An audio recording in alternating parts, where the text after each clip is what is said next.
भारत सरकार द्वारा देश के कुछ चुनिंदा महाविद्यालयों को भारतीय ज्ञान परंपरा शोध केंद्र के रूप में चयनित किया गया है और राजस्थान में एकमात्र हमारे महाविद्यालय का चयन इसके लिए हुआ है। इसीलिए आप सब बधाई के पात्र हैं। एक बार इस बात पर तालियां हो जाए।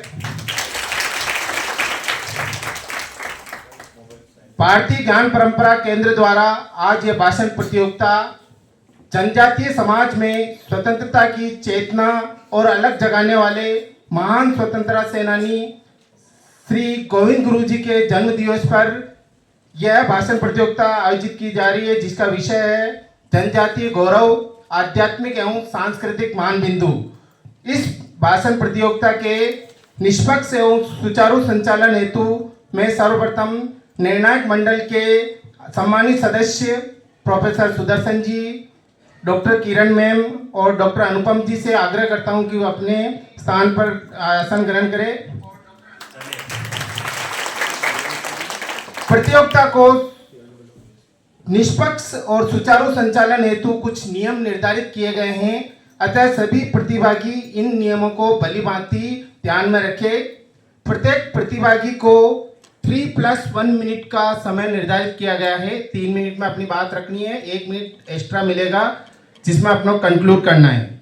सभी प्रतिभागी निर्धारित समय सीमा पर ही अपना भाषण प्रस्तुत करें। प्रतिभागी विषय से संबंधित तथ्यात्मक और मौलिक विचार ही प्रकट करें, किसी दूसरी बात को यहाँ पर रखने का प्रयास न करें। प्रतियोगिता में प्रथम, द्वितीय तथा तृतीय स्थान का चयन किया जाएगा।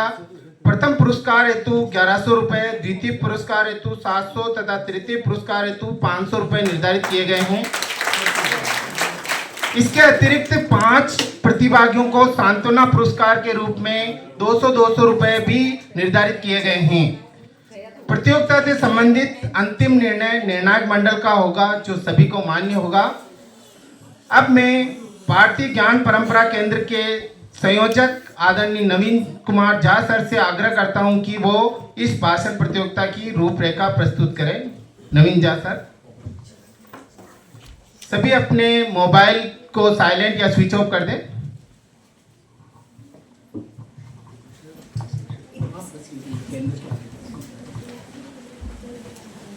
भारतीय ज्ञान प्रणाली मीरा कन्या महाविद्यालय उदयपुर के तत्वावधान में आयोजित इस भाषण प्रतियोगिता में हमारे बीच उपस्थित महाविद्यालय के प्राचार्य प्रोफेसर दीपक माहेश्वरी सर, हमारी समिति के सभी सम्माननीय सदस्य और सभी प्यारे विद्यार्थियों, जैसा कि आपको ज्ञात होगा कि भाषण प्रतियोगिता का विषय आज जनजातीय गौरव, आध्यात्मिक एवं सांस्कृतिक मान बिंदु रखा गया है। इसके अंतर्गत आज एक बहुत ही शुभ अवसर है। एक बहुत बड़े वागड़ और मेवाड़ के संत पूज्य गोविंद गुरु जी की जन्म जयंती है आज। इस अवसर पर यह भाषण जानते हैं इस बात को। हमारा देश संत महात्माओं का देश रहा है। उसी परंपरा में उन्होंने जनजातीय समाज में जो धार्मिक, सांस्कृतिक और फिर राजनीतिक जागरण का कार्य किया, वह हमारे जानने की वस्तु है, हमें जानना चाहिए। और आज इसी की परख के लिए विद्यार्थियों में इसकी कितनी समझ है, हमने इस भाषण प्रतियोगिता का आयोजन किया है। कैलाश सर, मैं बहुत अधिक समय न लेकर आप प्रतियोगिता प्रारंभ करें। अब मैं संस्था के मुखिया आदरणीय प्राचार्य महोदय से निवेदन करता हूं कि वो अपने प्रेरणादायी उद्बोधन द्वारा प्रतियोगियों का उत्साहवर्धन करें। साथ ही गोविंद गुरु जी के चित्र पर पुष्पांजलि कर कार्यक्रम की शुरुआत की घोषणा करें। साथ में नोडल और संयोजक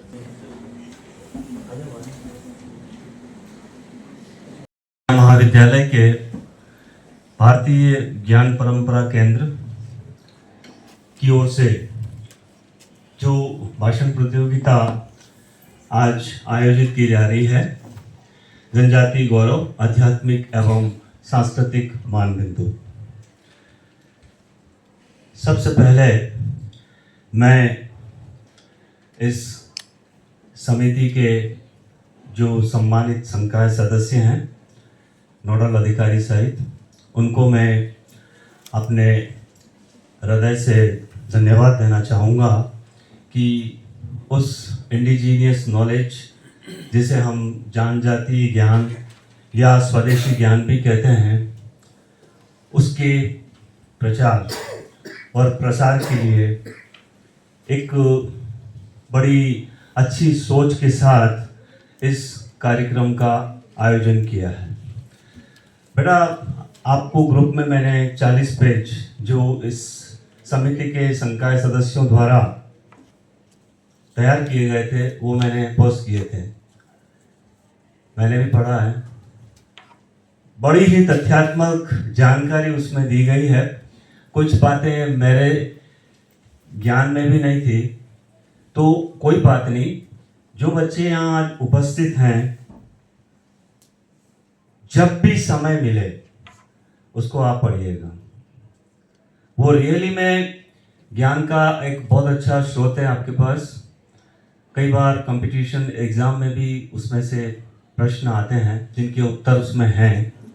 सबसे बड़ी चीज उस ज्ञान को समझना है जो हमारे जनजातीय लोगों ने युगों से सहेज कर रखा है और ओरल एजुकेशन के द्वारा, यानी मौखिक शिक्षा के द्वारा उसको पीढ़ी दर पीढ़ी आगे बढ़ाया है। आप देखिएगा उसके अंदर मावजी बाबूजी की जो जब आप डिटेल पढ़ेंगे तो उन्होंने कितने भविष्यवाणियों को जो है वो कलमबद्ध किया है, जिसका डिजिटलीकरण जो है वो अभी प्रक्रिया में है। तो आप देखिएगा कि कोई ज्ञान अभी की बात नहीं है, मतलब वो जब शिक्षित नहीं थे, लेकिन उनका जो प्रकृति के साथ जुड़ाव और प्रकृति को कैसे संरक्षित करना है, पर्यावरण को कैसे बनाए रखना है, उसके उनके बारे में जो उनका ज्ञान है उसका आज भी कोई तोड़ नहीं है। केसर छांटा, सोया प्रणाली, जिस तरह से वो सोया प्रणाली के द्वारा शिफ्ट वाइज नाइट में जागकर प्रकृति की रक्षा करते हैं, तो ये कुछ चीजें जो है ये वाकई में अनुशीलन योग्य है। आज जो भाषण प्रतियोगिता हो रही है, जो बच्चे इसमें सहभागिता कर रहे हैं उनको हार्दिक बधाई, और जो बच्चे सुनने के लिए यहाँ बैठे हैं, कृपया जो कुछ बोला जाए उसको थोड़ा सा माइंडफुलनेस के साथ सुनना और उस ज्ञान को आत्मसात करने की कोशिश करना। एक और महत्वपूर्ण बात यह है कि जो भी पुरस्कार स्वरूप आपको नगद राशि दी जा रही है, वो भारतीय ज्ञान परंपरा केंद्र की जो समिति है हमारी, उन सदस्यों के द्वारा आपको ये नगद राशि का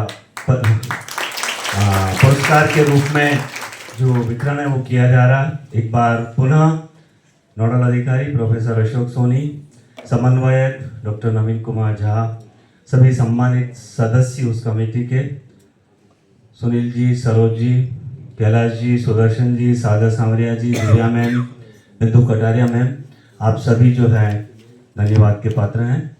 और प्रतियोगिता शुरू करते हैं अपन। All the best. बहुत बहुत आभार प्राचार्य महोदय का कि आपके प्रेरणादायी उद्बोधन से प्रतिभागियों का उत्साहवर्धन होगा। अब मैं प्राचार्य महोदय की अनुमति से इस भाषण प्रतियोगिता का प्रारंभ करने हेतु अनुमति चाहता हूँ। सबसे पहले प्रतिभागी 1 निशात जहान है। अगली प्रतिभागी प्रियांशी 24 तैयार रहे। Principal sir, respected teachers and my dear friends, my name is Nishat. Today I am going to speak on the topic the bright spiritual and cultural values. Tribal peoples are very important in our country. They live close to the nature, forests, rivers and mountains are part of their life. The life, nature or protect it from them, nature is holy. Tribal people believe in simple living life. They speak the truth and help each other. They respect elders and live together. But as family, they show their strong spiritual and cultural values. Their culture is very beautiful. They have their own dance, song, festivals, and dresses. These traditions show the identity and pride. The culture teach us the unity and respect. In today's heavy life, we can learn many good things from tribal peoples. We should respect their culture and protect them. The tribal pride is the pride of our nation. Constriction of the tribal saints. Saints are the Govind, Guru and Birsa Munda played an important role. The combined spirituality with social awareness. The short their spirituality helps in social upliftment. Thank you. Have a nice day. धन्यवाद। अब है code number 2 Priyanshi Chaubisa, इसके बाद वीना कटारा। मीराबाई के चरणों में मेरा शत वंदन। आदरणीय प्रोफेसर दीपक माहेश्वरी सर, यहाँ विराजित सभी व्याख्याताओं को मेरा प्रणाम। माननीय निर्णायक गण, आदरणीय शिक्षक और मेरे प्रिय साथियों, आज मैं जिस विषय पर बोलने आई हूँ वह सिर्फ एक सांस्कृतिक परंपरा नहीं बल्कि एक जीवन शैली, एक सोच और एक महान आध्यात्मिक विरासत है। जनजातीय गौरव, आध्यात्मिक एवं सांस्कृतिक मान बिंदु। भारत की जनजातियां सदियों से प्रकृति, संस्कृति और आध्यात्मिकता के सबसे सुंदर रूप को सहेजकर जी रही है। जहां आज दुनिया पर्यावरण संरक्षण की बातें करती है, वहां जनजातीय समाज सदियों से पेड़ को पिता, पर्वत को देव, नदी को माता और धरती को देवी मानता आया है। अब मैं आपको जनजातीय आध्यात्मिकता के बारे में बताना चाहती हूँ। जनजातीय समाज के जीने का तरीका क्या है? जनजातीय समाज की आध्यात्मिकता पुस्तकों में नहीं, उनके जीवन, परंपराओं और रोजमर्रा की क्रियाओं में बसती है। उनके लिए पूजा का अर्थ सिर्फ यह नहीं है कि मंदिर जाओ और वापस लौट के आ जाओ।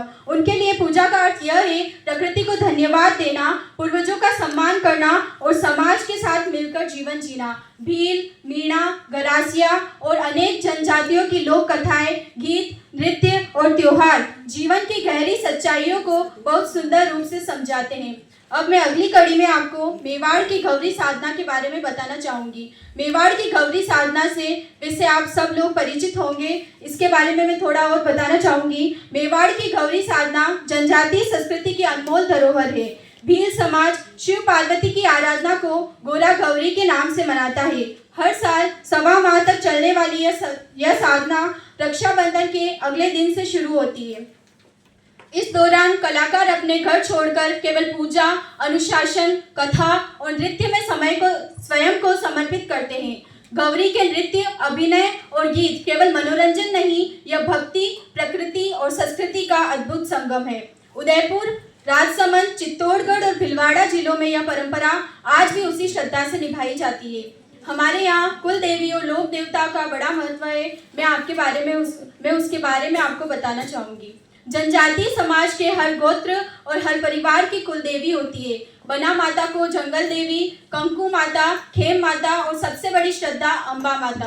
कान्हा माता को बीमारियों और महामारी से रक्षा करने वाली देवी माना जाता है। गांव के प्रवेश पर कान्हा माता का स्थान देवरा बनाया जाता है, जहां नीम की डाली, नारियल और लाल झंडे चढ़ाए जाते हैं। भैरव देव गांव के रक्षक होते हैं। दौसा जिले में नांगलोट गोत्र के भैरू बाबा इसका सुंदर उदाहरण है। इस शुभ कार्य से पहले विवाह, घर निर्माण, बुवाई, त्योहार, पूर्वजों से आशीर्वाद लिया जाता है। इसे देवरा पूजा या पूर्वज पूजन कहा जाता है। अब मैं आपको हनुमान, उतनहराय देव और रामदेव जी की आस्था के बारे में बताना चाहूंगी। बागड़ क्षेत्र के अर्जुना का हनुमान मंदिर भील समाज का प्रमुख आस्था केंद्र है। यहाँ हनुमान को वीरता और रक्षा के देवता माना जाता है। उतनहराय देव पशुधन के रक्षक है। गाय और बैलों की रक्षा के लिए विशेष पूजा की जाती है। रामदेव जी के प्रति भी गहरी भक्ति है। पोखरण की पैदल यात्रा जनजातीय श्रद्धा की अनोखी मिसाल है। Thank you.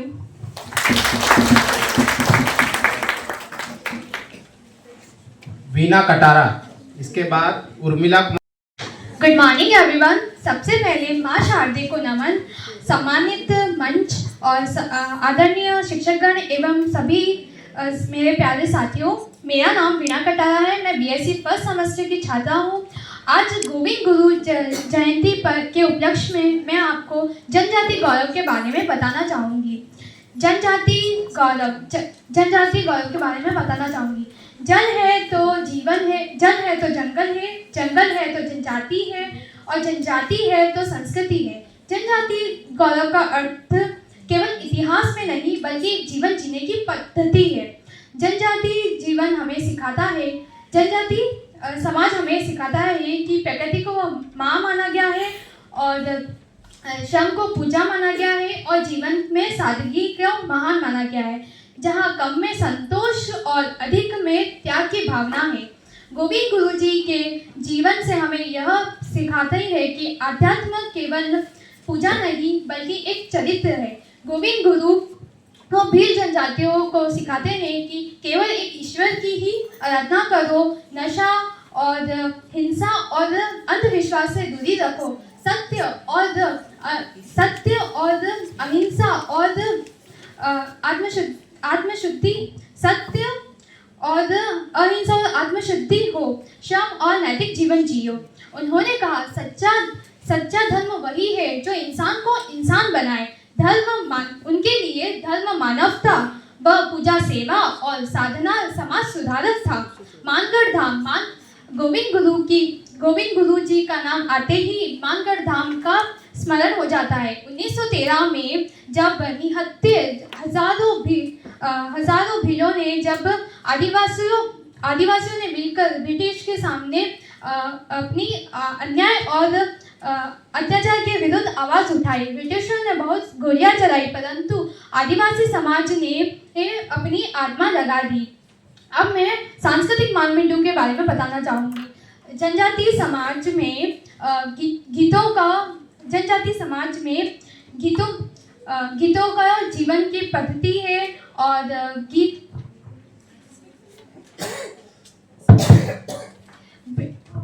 जनजातीय संस्कृति नृत्यों में प्रकृति की लय, गीतों में जीवन का सत्य और पर्वों में सामूहिकता और परंपराओं में अनुशासन का संगम है। जहाँ होली पर घेर नृत्य और दीपावली पर विवाहित जोड़ों के लिए आना तथा विवाह के अवसर पर नौता जैसी परंपराओं और रीति रिवाज है। गोविंद गुरु जो समाज सुधारक थे, उन्होंने केवल उपदेश नहीं दिए बल्कि उपदेश नहीं दिए, नशा मुक्ति समाज शिक्षा का महत्व, स्वच्छता, महिला सम्मान और सामाजिक समानता का उपदेश दिया। गौरी मेवाड़ के बंधु जो शिव पार्वती की आराधना करते हैं वे जनजातीय समाज में उनके लिए गौरी का अवसर बड़ा है। गौरी भक्ति नाट्य और जीवन का संगम है। बेणेश्वर धाम जो जनजातियों का महाकुंभ कहलाता है, वो डूंगरपुर के दूर से कम 68 to 70 किलोमीटर दूर है, जो आदिवासियों का कुंभ कहलाता है। अंत में यही कहना चाहूँगी, आत्मा को जगाओ, संस्कृति को बचाओ और अन्याय के विरुद्ध खड़े रहो। जब तक जंगल है तब तक भारत जीवित है। धन्यवाद। जब भाषण प्रतियोगिता चालू है तब किसी प्रकार का मूवमेंट न करे। उसके बाद है उर्मिला कुमारी मीणा। साथ ही इससे पहले एक सभी जो श्रोतागण हैं उनके पास एक पेपर आ रहा है, उस पर अपना नाम और सिग्नेचर करने हैं। उर्मिला। सबसे पहले मैं हार्दिक और नमन माननीय मुख्य अतिथि, आदरणीय शिक्षकगण और मेरे प्यारे साथियों। मेरा नाम उर्मिला कुमारी मीणा है। मैं बीएससी फर्स्ट सेम की छात्रा हूँ। मैं आपको आज गोविंद गुरु जयंती के बारे में कुछ बताना चाहती हूँ। बस उनका जीवन परिचय। उनका नाम गोविंद गिरी था। उनका उपनाम गोविंद गुरु था। उनका जन्म 20 दिसंबर 1858 में हुआ था। वह पेशे से समाज सुधारक थे और उनकी माता का नाम लाड़की देवी, उनके पिता का नाम बसर बंजारा था, उनकी पत्नी का नाम घनी देवी और वह हिंदू धर्म के थे और उनकी जाति भील थी। गोविंद गुरु एक समाज सुधारक, संत और स्वतंत्रता सेनानी थे और वह एक साधारण सा जीवन जीना पसंद करते थे। सत्य, अहिंसा, भक्ति एवं समाज सुधार में विश्वास रखते थे। समाज सुधार का कार्य। गोविंद गुरु आदिवासियों को नशा छोड़ने, चोरी डकैती से दूर रहने, आपसी एकता बनाने, स्वच्छ जीवन अपनाने, शिक्षा का महत्व समझने के लिए प्रेरित किया करते थे। उन्होंने संप सभा उपभोक्ता का एक आंदोलन चलाया जिसमें आदिवासियों को सामाजिक और नैतिक जागरूक करने के लिए। और आज भी वह आदिवासी समाज का मसीहा कहा जाता है और महान संत सेनानी भी माना जाता है। और मैं अपनी वाणी को एक कविता के माध्यम से विराम करना चाहूँगी। वन वन गूंज रहा है जिनका स्वर, जन जन में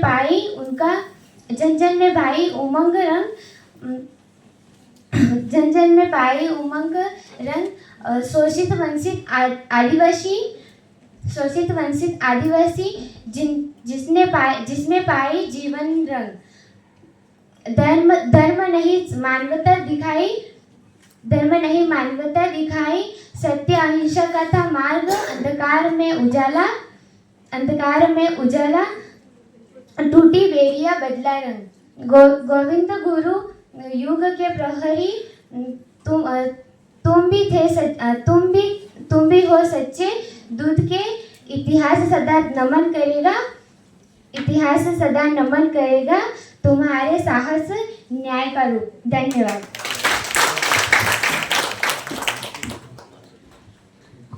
पेपर ला सकते हैं। इसके बाद Vanshika बुरावत। Good morning everyone. Myself Vanshika Burawat from PSC First Sem. सर्वप्रथम तो आप सभी को गोविंद गुरु जयंती की हार्दिक शुभकामनाएं।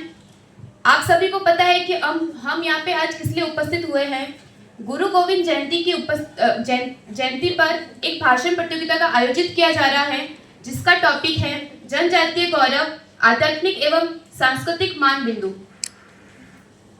जो अपने मूल को भूल जाता है वह अपनी शक्ति खो देता है। जो अपने मूल को भूल जाता है वह अपनी शक्ति खो देता है। जो अपने मूल का सम्मान करता है वह अपनी आत्मा को पहचानता है। आप सभी को पता है कि आज हम एक ऐसे भारत के आदिवासी समाज के साहस, संस्कृति एवं गौरवपूर्ण योगदान को समर्पित करते हैं। भारत आध्यात्मिक मानव के अंतर्मन की वह अनवरत चेतना जो उसे अपने अस्तित्व, प्रकृति, पूर्वजों एवं परंपराओं के साथ जोड़ती है। यह केवल धार्मिक अनुष्ठान नहीं बल्कि जीवन के निर्णयों में स्पष्टता, सामाजिक न्याय के प्रति आग्रह, नैतिकता और सामूहिक चेतना का प्रतीक है। जनजातीय समाज में आध्यात्म का स्वरूप और भी समर्थ, व्यवहारिक और सजीव रूप में पाया जाता है, जहां प्रत्येक पूजा पर्व, गीत और लोक कथा जीवन में गूढ़ सच्चाइयों को उद्घाटित करती है। भील, मीणा, गरासिया और अन्य अनेक जनजाति समूहों में आध्यात्मिक और प्रगति पूजा का गहरा समन्वय दिखाई देता है। नवरात्रि जैसे अवसर पर मातृशक्ति के प्रतीक मां अम्बा, मां देवी की उपासना, सामूहिक गरबा, जगत देवी जागरण तथा लोकगीत के रूप में होती है, जिसमें समुदाय के सभी सदस्य उपस्थित होते हैं। नवरात्रि के दिनों में साल भर हुई शुभ अपशगुन का संकल्प, देवी का आशीर्वाद, समा याचना या फिर सामूहिक जगत का आयोजन सांस्कृतिक पहचान का जीवन रूप है। जनजातीय परंपरा में गोविंद गुरु और सुरमाल दास जी जैसे संतों का उल्लेख विशेष रूप से मिलता है, जिन्हें सामाजिक चेतना और आध्यात्मिक मूल्य दोनों को एक साथ पुष्ट किया जाता है। जनजातीय समाज में कुलदेवी परंपरा आध्यात्मिक और सांस्कृतिक पहचान का प्रतीक है। जनजातीय समाज में आध्यात्मिक माल बिंदु मेवाड़ में गौरी साधना, मां अम्बा एवं वृक्ष संबंधी मान्यता, नवरात्र में ज्वाला विसर्जन, वागड़ में जनजातीय गोत्र एवं कुलदेवी पूजा, पूर्वी राजस्थान में जनजातीय गोत्र एवं कुलदेवी पूजा। जब तक सबका गौरव नहीं तब तक हमारा गौरव अधूरा है। जब तक सबका गौरव नहीं तब तक हमारा गौरव अधूरा है। आइए हम सब मिलकर ये प्रण लें कि हम अपने आदिवासी नायकों के सपनों का भारत बनाएं। हम अपने आदिवासी नायकों के सपनों का भारत बनाएं, जहां विविधता में एकता हो, परंपरा में प्रकृति हो और हर समुदाय को उसका सम्मान मिले। इसी के साथ जय हिंद, जय भारत। उसके बाद Good morning everyone. Myself Nafisa and I am from BA First Sem. Today I am going to speak on the topic. The tribal pride, spiritual and cultural value. Tribal communities are very important part of our country. They have a rich culture and a strong spiritual life. Tribal people live close to the nature. They respect forest, rivers, animals and the earth. For them, nature is not only a resource but also a part of their life and faith. The spiritual value of tribal communities teaches us honesty, simplicity and respect for all living beings. They believe in sharing, helping each other and living together in the peace. Their life shows us how to live with less but stay still happy. Tribal culture is full of beautiful traditions. Their folk dance, songs, festivals and arts and dresses show their identity and pride. These cultural values are passed from one generation to another to keep their community united. In today's modern world, we must respect and protect tribal culture and value the tribal pride. Tribal pride is not only their pride but the pride of our nation. In the last, I would conclude that let us learn from the tribal life and respect their spiritual and cultural values. Thank you. Very nice, thank you. इसके बाद माँ शारदे के चरणों में शत वंदन। यहाँ विराजित सभी शिक्षकों को मेरा प्रणाम और मेरी प्यारी बहनें उनको भी मेरा प्रणाम। हम यहाँ पे आज गोविंद गिरिदास जी की जयंती के उपलक्ष्य में यहाँ पे एकत्रित हुए हैं। उस संबंध में मैं यहाँ पे आदिवासी समाज के लिए कुछ पॉइंट्स हैं जो मैं यहाँ बोलना चाहूँगी। भारत की भूमि पर सदियों से निवास कर रही जनजातियाँ जो आदिवासी यहाँ के अपनी अनूठी संस्कृति, गहरी आध्यात्मिकता और प्रकृति से गहरे जुड़ाव के साथ भारतीय सभ्यता के अभिन्न अंग है। जनजातीय गौरव इन समुदायों की विरासत, वीरता और जीवन दर्शन के प्रति सम्मान और गर्व की भावना है। यहाँ पे आदिवासी जनजातियों की प्रकृति प्रेमी थे तथा उनकी पूजा मंदिरों में नहीं वे प्रकृति को करते थे। प्रकृति पूजा जनजातीय आध्यात्मिकता का केंद्र प्रकृति है। वे पेड़ों, जानवर, नदियाँ, पहाड़ों को देवता मानकर उनकी पूजा करते थे, जो पर्यावरण संरक्षण का एक आदर्श उदाहरण माना जाता है। अहिंसा और सामूहिकता का दर्शन शांति, अहिंसा और सामूहिक विकास पर आधारित है, जो वसुधैव कुटुंबकम के भारतीय सिद्धांत को दर्शाता है। वे सनातन से भी जुड़े रहते थे तथा जनजातीय संस्कृति, सनातन धर्म के मूल सिद्धांत जैसे गोत्र व्यवस्था और पितृ पूजा को अपने मौलिक रूप में सहज कर रखती थी। विविधता भी उनमें बहुत थी। भारत की जनजातियां अपनी विशिष्ट भाषा, संस्कृति, लोक नृत्य, लोकगीत तथा अपनी वेशभूषा के लिए भी जानी जाती थी और रीति रिवाजों के साथ एक समृद्ध सांस्कृतिक धरोहर रखती थी।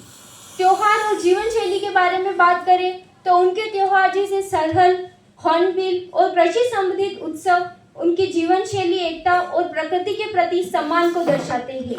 आत्मवाद और बहुदेववाद को भी उनका उल्लेख मिलता है। उनके दर्शन में आत्मवाद और बहुदेववाद का सुंदर समन्वय है। जिस प्रकार हम जानते हैं कि श्री राम जी जब वनवास गए थे तो जब शबरी ने उन्हें बेर खिलाए थे तो भगवान राम से मिलने के लिए भक्ति की पराकाष्ठा का उदाहरण जो आदिवासी भक्ति और आध्यात्मिकता का प्रतीक माना जाता है। आदिवासी समाज संघर्ष का जो संघर्ष है वह स्वतंत्रता की रीढ़ मानी जाती है। भारतीय इतिहास में आदिवासी समाज का योगदान अत्यंत महत्वपूर्ण रहा है, चाहे कोल क्रांति हो, उलगुलान हो, संथाल क्रांति हो या फिर हमारे मेवाड़ के राजा महाराणा प्रताप हो। महाराणा प्रताप का साथ देने वाले वीर आदिवासी योद्धा हो या सह्याद्री के घने जंगलों में छत्रपति शिवाजी महाराज को ताकत देने वाले आदिवासी भाई बहन हो, हर युग में आदिवासी समाज स्वतंत्रता और आत्मसम्मान के सम्मान का अग्रदूत रहा है। आदिवासी समाज भारत की पहचान का अभिन्न हिस्सा, उनके बिना भारत की आज़ादी, संस्कृति और पर्यावरण की कहानी अधूरी है। उनकी संघर्ष गाथाएं, लोक परंपराएं और प्रकृति प्रेम आज भी हमारे लिए मार्गदर्शन है। धन्यवाद। Good morning to one and all present here, respected teachers, judges, dignitaries on the dais, and all my dear friends.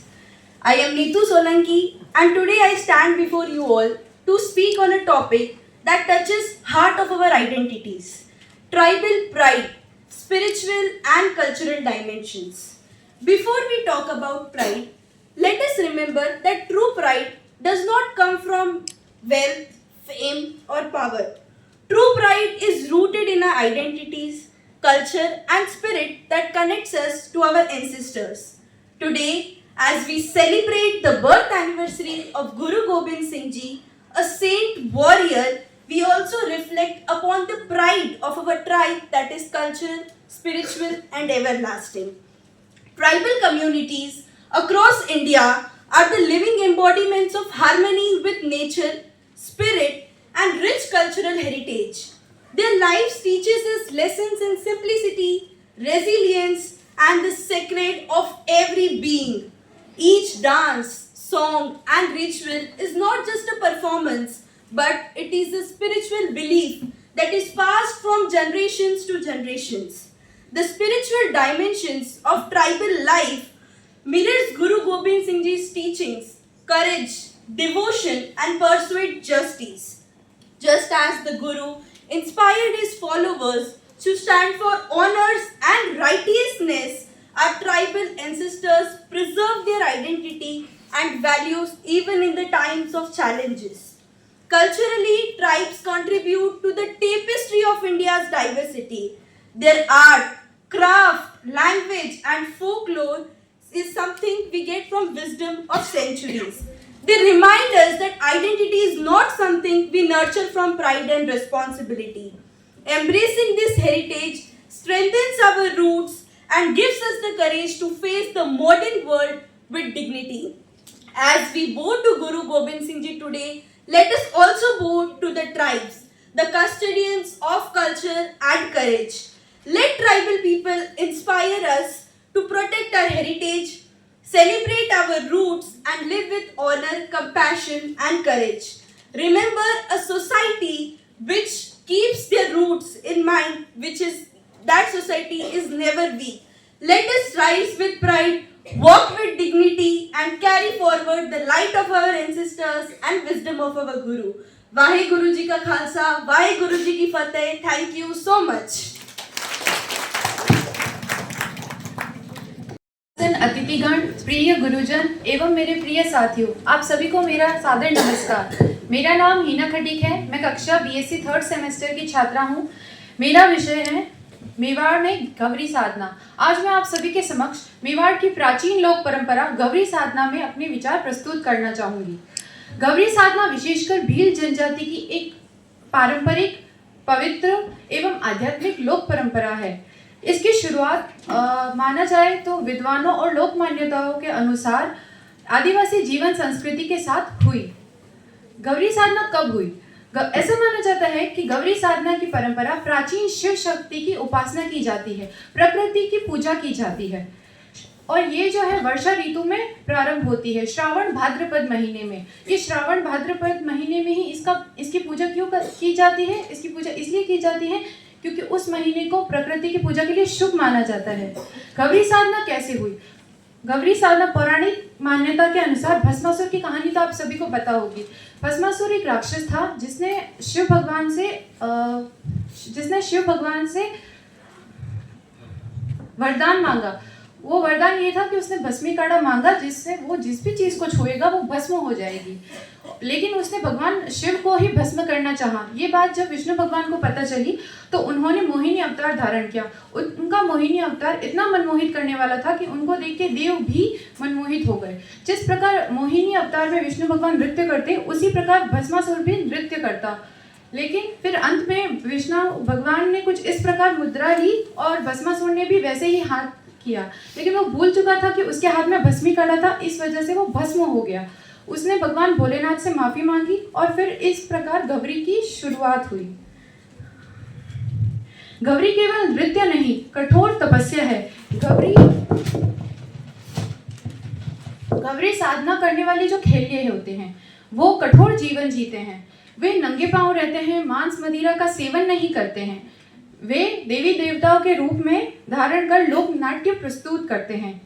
Mewar में भील जनजाति समाज द्वारा गौरी का आयोजन 1.25 माह तक चलता है। ये पूरा 40 दिन का होता है और रक्षाबंधन के अगले दिन से ये चालू होता है। ये पूरा चतुर्मास में आता है, भाद्रपद कृष्ण में। भक्ति में सारोबार होकर जितनी उमंग से नृत्य किया जाता है, इनकी साधना में उतने ही अनुशासित होती है। ये जो गौरी है, ये आयोजन इसका या तो मंदिर में या सामाजिक प्रांगण में होता है। गांव के हर लोग इतने ही निष्ठा भाव से गौरी देखने आते हैं और गांव के हर लोग भोजन बनता है। भोजन में दाल और सूखी सब्जी बनती है। दाल और सूखी सब्जी इसलिए बनती है क्योंकि हरी सब्जी वो जितने 1 महीने तक वो 1.25 माह चलता है, वो हरी सब्जी नहीं खाते, इसलिए हर घर से दाल और सूखी सब्जी बनती है। गौरी में मुख्यतया मीणा, बंजारा, काना, गुजरी, राय, बूढ़िया आदि पात्रों में कुछ पात्र दानव होते हैं जो कि बुराई का प्रतीक होते हैं और कुछ पात्र देवों का प्रतीक होते हैं। इस नाट्य में बुराई पर अच्छाई की विजय को दर्शाता है। और फिर सभी खेलिए यानी कि जो गौरी प्रस्तुत कर रहे हैं हमारे सामने, वो घेरा बनाकर एक थाली और मादल एक वाद्य यंत्र होता है मेवाड़ का, उस पे नाचने लगते हैं। आयोजन स्थल के मंडल में माँ की चौकी की स्थापना की जाती है। माँ की नित्य अर्चना धूप बत्ती से की जाती है। गांव के सभी लोग धूप बत्ती लेकर आते हैं और वहाँ के जो पुजारी पंडित जी, बोपा जी जो होते हैं, वो धूप बत्ती करते हैं जब ये हो रही होती है। जिस गांव में खेलिए होते हैं वह उस गांव की गौरी मानी जाती है और वहाँ की बहन बेटियाँ और वहाँ की बहुएं वो बहुत ही हर्ष उल्लास से प्रसन्न होकर वो देखती है। वे इसलिए देखती है क्योंकि जिस गांव की वो गौरी होती है वो बहुत प्रसन्न होते हैं। और फिर यहाँ से प्लीज कंक्लूड। मैं अंत में ये कंक्लूजन देना चाहूँगी, अंत में मैं यही कहना चाहूँगी कि गौरी साधना मेवाड़ की आत्मा है। यह परंपरा हमारी लोक संस्कृति, आस्था और जीवन को जीवंत बनाए हुए हैं। मैं मुहावरा एक कहना चाहूँगी, लोक परंपरा की शान, मेवाड़ की गौरी महान। धन्यवाद। अगली प्रतिभा मंडल, यहाँ उपस्थित सभी अध्यापक गण एवं मेरे सभी बहनों, मेरा नाम कुसबा बिल्हे, मैं BA फर्स्ट सेमेस्टर की स्टूडेंट हूँ और आज हम सभी यहाँ एकत्रित हुए हैं गुरु गोविंद जी की जयंती के उपलक्ष्य में। और आज हमारा विषय है जनजातीय समाज की संस्कृति और उसकी परंपराओं के ऊपर चर्चा। सर्वप्रथम मैं गुरु गोविंद जी के बारे में बताना चाहूँगी। गुरु गोविंद जी एक महान समाज सुधारक, स्वतंत्रता सेनानी थे।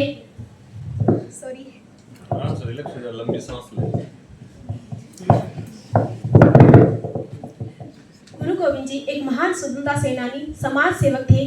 उनका जन्म 1858 में राजस्थान के जनजातीय क्षेत्र में हुआ। वे एक शिक्षक थे, किंतु उनका ज्ञान अध्यात्म प्रकृति और कर्म से संबंधित था। जब हम आज मैं जिस विषय पर बात करने जा रही हूँ वह केवल एक विषय नहीं बल्कि आत्मा की आवाज़ है और वो आवाज़ है जनजातीय गौरव, आध्यात्मिक एवं सांस्कृतिक ज्ञान है। जब हम जनजातीय समाज की बात करते हैं तो हमारे सामने केवल जंगल, पहाड़ और एक सीधा साधा जीवन दिखाई देता है, किंतु वास्तव में जनजातीय जीवन प्रकृति एवं परमात्मा के बीच का सेतु है। जनजातीय समाज की संस्कृति के कण कण में अध्यात्म बसता है। पेड़ हमारे लिए देवता है, नदियाँ हमारी माता है और धरती हमारे लिए जीवनदायी शक्ति। इसको आप इस तरह से समझ सकते हैं कि पेड़ हमें जल देते हैं, खेतों को जीवन देते हैं और सभ्यताओं का निर्माण करते हैं। और साथ ही साथ जिस प्रकार से, इसीलिए हमें पेड़ों का सम्मान करना चाहिए और संरक्षण करना चाहिए। और नदियाँ जो कि हमें जल देती है, जीवन देती है, सभ्यताओं का निर्माण करती है। और जिस प्रकार से एक माता अपने बच्चे का पालन पोषण करती है, उसी तरह से नदियाँ भी हमारा पालन पोषण करती है। और धरती जो हमें वन, अन्न और ऐसी बहुत सारी चीज़ें उपलब्ध करवाती है जिनसे हमारे जीवन का निर्वहन हो सके। इसलिए हमें प्रकृति का संरक्षण करना चाहिए, क्योंकि प्रकृति रहेगी तभी तो मानव रहेगा। इसी आध्यात्मिक चेतना को गुरु गोविंद जी ने आगे बढ़ाते हुए हमें ये सिखाया है कि सच्चा धर्म शोषण नहीं बल्कि समानता है। सच्चा धर्म शोषण नहीं बल्कि समानता है। सच्ची भक्ति डर नहीं बल्कि साहस है। सच्ची भक्ति डर नहीं बल्कि साहस है। और आज जब आधुनिकता की आंधी में हमारी जड़ें कमजोर हो चुकी हैं, तो जनजातीय संस्कृति हमें सिखाती है कि कम में संतोष, प्रकृति से प्रेम और जीवन में संतुलन। कम में संतोष, प्रकृति से प्रेम और जीवन में संतुलन, क्योंकि जहाँ संतोष ही वहाँ सुख ही। जनजातीय समाज का अध्यात्म हमें ये बताता है कि भगवान मंदिरों में नहीं बल्कि मानवता, कर्म और अध्यात्म में बसता है। जब आप किसी दुखियारे व्यक्ति की मदद करते हैं, जब आप प्रकृति का संरक्षण करते हैं और जब आप ईमानदारी से अपना काम करते हैं, तो आपको भगवान की अनुभूति वहीं हो जाती है। आपको किसी मंदिर में जाने की आवश्यकता नहीं होती है। इसी के संदर्भ में आपसे दो पंक्तियां कहना चाहूंगी कि जंगल बोले पर्वत बोले धरती ने इतिहास कहा। जंगल बोले पर्वत बोले धरती ने इतिहास कहा। जिस मिट्टी ने अन्याय सहा उस मिट्टी ने अंत में बस यही कहना चाहूंगी कि आज गुरु गोविंद की जयंती का दिन नहीं है बल्कि संकल्प का दिन है। आज हम ये संकल्प ले कि हम अपनी संस्कृति का और अपनी प्रकृति का संरक्षण करेंगे और इसी संस्कृति को आगे बढ़ाएंगे। जय जनजातीय गौरव, भारत माता की जय। धन्यवाद। बहुत सुंदर। आज मैं जनजातीय गौरव, आध्यात्मिक और सांस्कृतिक मानदंडों के बारे में अपने विचार अभिव्यक्त करना चाहती हूँ। जनजातीय गौरव क्या है? जनजाति क्या है? जो हमारे पूरे भारत में, जैसे कि नॉर्थ हो गया, साउथ हो गया, सब तरफ जनजातीय क्षेत्र है। जैसे कि खासी भी एक जनजाति है, गारो भी एक जनजाति है, और संथाल जनजाति, दिगु जनजाति, ये सारी जनजातियाँ हैं जो हमारे पूरे भारत में फैली हुई है।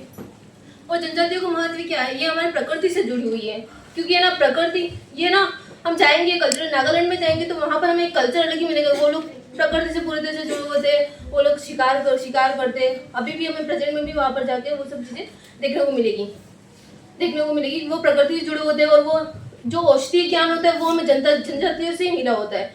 और ये जनजातियाँ जो होती है, इन्होंने मध्यकाल में जो शासन हुआ था हमारे यहाँ पर इंडिया में, वहाँ पर उस समय क्या हुआ था कि मंदिरों को तोड़े जाते थे। हमारे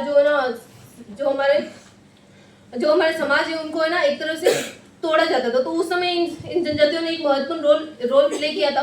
उस समय इन्होंने अपने लिए अधिकारों के लिए लड़ाई लड़ी थी और उनके लिए अपने अधिकारों के लिए खड़े हुए थे। उस समय दिगु, संथाल, ये संथाल जो लोग थे, इन्होंने एक मेन रोल प्ले किया था। उस समय जो झारखंड का जो क्षेत्र है, उस समय एक बहुत बड़ी भूमि को इन्होंने बचाए रखा था। वो हमारे इंडिया के लिए बहुत अच्छा कार्य था। और जैसे कि आप राजस्थान में देखते हैं, गौरी नृत्य हो गया, और ये जो घेर जो नृत्य है वो भी एक जनजाति के द्वारा ही खेला जाता है। और उसके बाद जो अन्नकूट जो लूटते हैं वो भी एक जनजाति के द्वारा ही लूटा जाता है। जिसकी भील जनजाति जो है सबसे बड़ी जनजाति है और सबसे पुरानी जनजाति है। और राजस्थान की एक सहरिया जनजाति है जो भारत की एक मुख्य जनजाति के रूप में अभी लिखी हुई है। तो ऐसा माना जाता है कि वो जनजाति आज भी पिछड़ी हुई है। तो उनके लिए आज भी गवर्नमेंट बहुत सारे कार्य कर रही है। और उनका जो कल्चर है, उनके जो सॉन्ग है, वो सारे जनजाति के लिए बहुत ज़्यादा इफेक्टिव है। और उनका एक कल्चर से जुड़ा होना, आज भी कल्चर से जुड़ी हुई है बहुत सारी जनजातियाँ। Thank you. धन्यवाद। सभी सम्मानित शिक्षकगण और मेरे प्यारे दोस्तों, आप सभी को मेरा सादर प्रणाम। मुझे यहाँ बोलने के लिए अवसर दिया गया, उसके लिए मैं आयोजक समिति की बहुत बहुत आभारी हूँ। मैं आज आप सबके सामने उस महत्वपूर्ण विषय पर बोलने आई हूँ जो हमारे जीवन को दिशा देती है, जो हमारे आध्यात्म मानव के अंतमग्न की वह अनवरत चेतना है जो हमें अपने अस्तित्व, प्राकृतिक, पूर्वजों और परंपराओं के साथ जोड़ती है।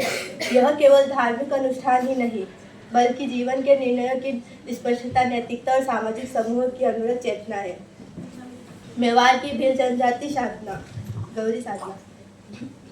राजस्थान में मेवाड़ क्षेत्र की भील जनजाति से जुड़ा है, जो एक प्राचीन लोक नाटिका है जो भगवान शिव और पार्वती की आराधना पर आधारित है, जो हर साल 40 दिनों तक चलता है। इसकी उत्पत्ति शिव और भस्मासुर की कथा से मानी जाती है, जिसमें हमें त्याग और सामाजिक चेतना का संदेश दर्शाता है। भील जनजाति साधक यानी शिव शक्ति के साधक, जो स्वयं को माँ शक्ति अर्थात पार्वती के परिवारजनों और शिव को अपना जमाई मानते हैं। यह आयोजन किसी मंदिर या सामाजिक हड़ताल के प्रांगण में होता है गौरी के मुख्यतः बंजारा, मीना, राई, गुड़िया आदि पात्रों में से कुछ पात्र दानव होते हैं जो बुराई के प्रतीक होते हैं और कुछ पात्र अच्छे होते हैं जो देवी शक्ति के प्रतीक होते हैं। गौरी बुराई पर अच्छाई की विजय दर्शाती है। यह खेल पूरे दिन चलता है और हर खेल के अंत में बुराई पर अच्छाई की विजय होती है।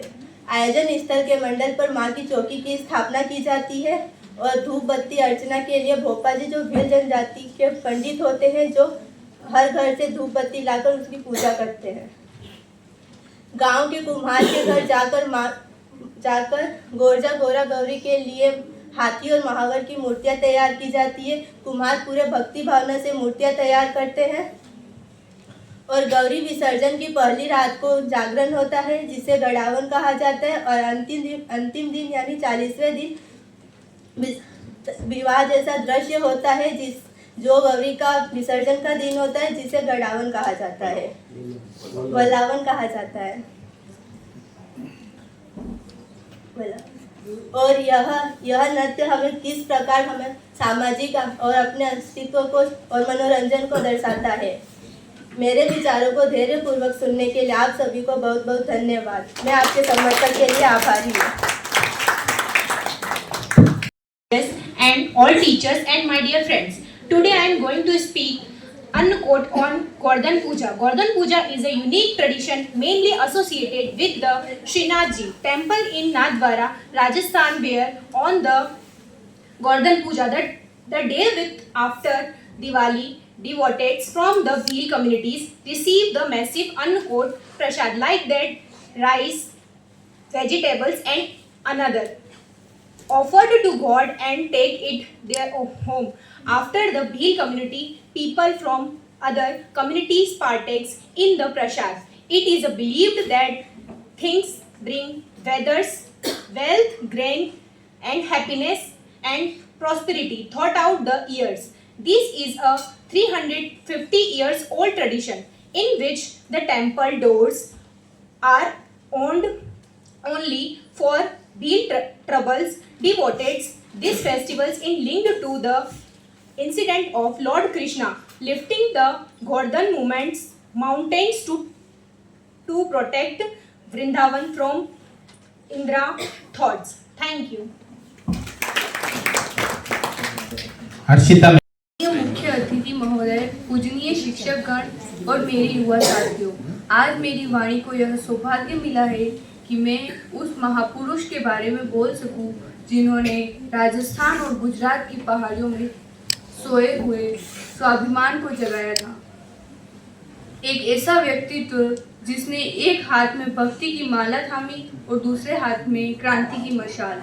मैं बात कर रही हूँ शहीदों के सरदार संत गोविंद गुरु की। संत गोविंद गुरु का जन्म 1858 में डूंगरपुर के बासिया गांव में हुआ था। उस समय हमारा जनजातीय समाज अंधविश्वास, शराब और कुरीतियों के जाल में फंसा हुआ था। गोविंद गुरु ने देखा कि यदि समाज को अंग्रेजों और सामंतों से लड़ना है तो पहले खुद को अंदर से मजबूत बनाना होगा। उन्होंने भगत आंदोलन चलाया। उनका आध्यात्मिक दृष्टिकोण मंदिर की मूर्तियों तक सीमित नहीं था। उन्होंने कहा, सत्य ही ईश्वर है और शुचिता ही भक्ति है।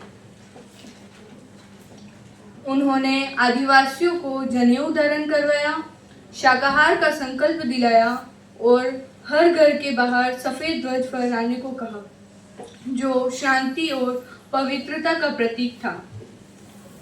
एकता का मंत्र 1883 में उन्होंने संप सभा की स्थापना की। संप का अर्थ होता है आपकी एकता और भाईचारा। उन्होंने बिखरे हुए भील और गरासिया समाज को एक झाजम पर बिठाया। उन्होंने नारा दिया कि हम चोरी नहीं करेंगे, हम शराब नहीं पिएंगे और हम किसी के आगे झुकेंगे नहीं।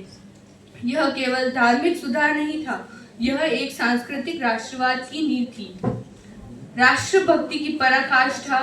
साथियों, इतिहास के पन्ने अक्सर उन कुर्बानियों को भूल जाते हैं जो आदिवासी अंचलों में दी गई है।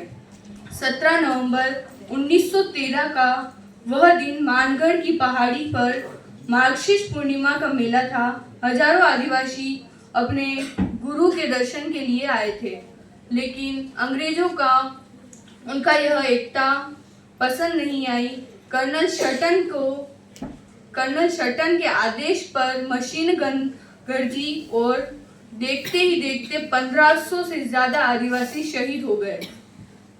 जलियांवाला बाग से भी बड़ा यह नरसंहार था, लेकिन अफसोस की बात कि वो जगह नहीं आज मानगढ़ की वह मिट्टी चीख चीख कर कहती है कि देश की आज़ादी के पहली ईंट उन जनजाति नायकों ने रखी थी। जनजाति गौरव का असली अर्थ आज है जब हम जनजाति गौरव दिवस मनाते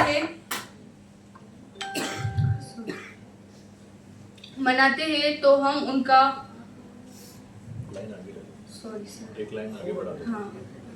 उनका संदेश था स्वावलंबन। उन्होंने अंग्रेजों को लगान देने से मना किया। उन्होंने बेगार प्रथा का विरोध किया। उन्होंने हमें सिखाया कि अपनी संस्कृति पर गर्व करना ही सबसे बड़ा देशभक्ति है। अंत में बस मैं इतना कहना चाहूंगी कि संत गोविंद गुरु केवल आदिवासियों के गुरु नहीं थे, वे पूरे राष्ट्र के गौरव है। उन्होंने हमें सिखाया कि जब आध्यात्म और समाज सेवा मिल जाते हैं तो उन अजय शक्ति का जन्म होता है। Thank you. उसके बाद एवं मेरे प्रिय साथियों, आज मैं आप सभी के समक्ष एक अत्यंत महत्वपूर्ण विषय पर अपने विचार प्रस्तुत करना चाहती हूँ। आज का हमारा विषय है जनजातीय गौरव, आध्यात्मिक एवं सांस्कृतिक मान बिंदु। राजस्थान की मातृभूमि में न केवल वीरों को जन्म दिया है, बल्कि यहाँ की जनजातियों ने अपनी गौरवपूर्ण परंपराओं, त्याग, साहस और संस्कृति से हमारे इतिहास को समृद्ध किया है। भील, मीना, गरासिया और सहरिया जैसी जनजातियां आज भी अपनी संस्कृति, आध्यात्म और नैतिक मूल्यों को जीवित रखे हुए हैं, जो हमारे लिए प्रेरणा का स्रोत है। राजस्थान में भील, मीना, गरासिया, सहरिया तथा डामोर जैसी जनजातियां अपने साहस, श्रम, ईमानदारी और प्रकृति के प्रति सम्मान के लिए जानी जाती है। इन जनजातियों ने केवल अपनी भूमि की रक्षा नहीं की, बल्कि कला, संगीत, नृत्य, लोक संस्कृति को भी संजोए रखा। भीलों की गौरी, मीनाओं का मोलेरा, गरासिया का वालर नृत्य ये केवल मनोरंजन के साधन नहीं, बल्कि उनकी आध्यात्मिकता और आस्था के प्रतीक है। प्रकृति, जल, वन और भूमि इनके लिए पूज्य माने जाते हैं। इनका आध्यात्मिक मान बिंदु हमेशा से यह रहा है कि मनुष्य और प्रकृति एक दूसरे के पूरक है। राजस्थान के मंदिर, परंपराएं और लोक कथाएं यह संदेश देती है कि आध्यात्मिकता केवल पूजा पाठ नहीं, बल्कि जीवन शैली है। आपसी सहयोग, सामूहिकता, संतुलन और सादगी इन जनजातियों की पहचान है। आज जब विज्ञान और तकनीकी तेजी से बढ़ रही है, तब भी इन जनजातियों ने अपनी सांस्कृतिक पहचान को जीवित रखा है। यही उन्हें विशिष्ट और गौरवशाली बनाता है। हम सभी का दायित्व है कि हम इन जनजातियों परंपराओं का सम्मान करें और उन्हें समझें और उनसे सीखें। अंत में मैं यही कहना चाहती हूँ कि राजस्थान की जनजातियाँ न केवल राज्य का गौरव है, बल्कि हमारी सांस्कृतिक धरोहर और आध्यात्मिक शक्ति का आधार है। उनका संघर्ष, जीवन शैली और परंपराएं आने वाली पीढ़ियों के लिए प्रेरणा का स्रोत है तथा मेवाड़ के इतिहास में भी भील जनजाति का अत्यंत महत्वपूर्ण योगदान रहा है। धन्यवाद। अतिथि, शिक्षक गण एवं मेरी प्रिय बहनों, आज हम उस महान विरासत की बात कर रहे हैं जो हमारे देश की आत्मा में बसी है। जनजातीय गौरव।